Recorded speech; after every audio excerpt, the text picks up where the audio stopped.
2020 Tesla Model Y long-range first drive review. Bring the family. Elon Musk finally builds an SUV priced and sized for the typical American household. Meet Jim and Dorothy Average.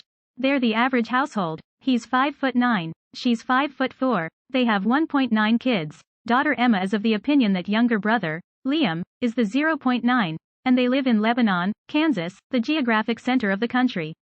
They spent the national average of $38,000 for a nicely featured version of their mainstream compact SUV. Although there might be shares of Tesla stock in their 401k, they themselves have never seriously considered one of their fancy, big electric SUVs, especially one that starts at $86,000, can hit 60 miles per hour in 2.4 seconds, or has rising, electrically powered double-hinge doors.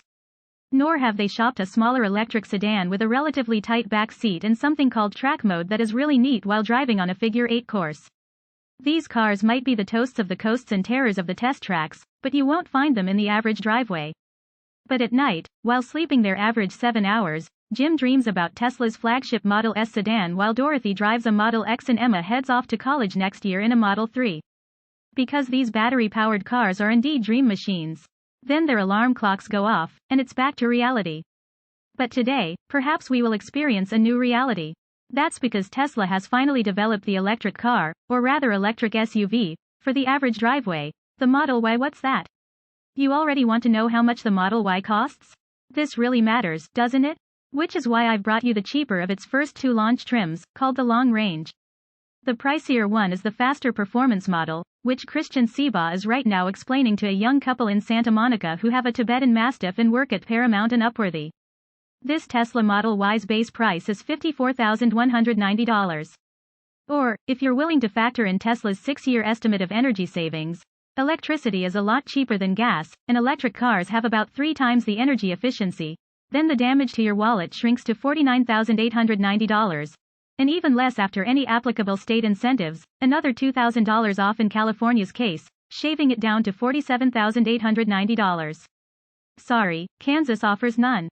Best case scenario, it's $12,000 more than your crossover.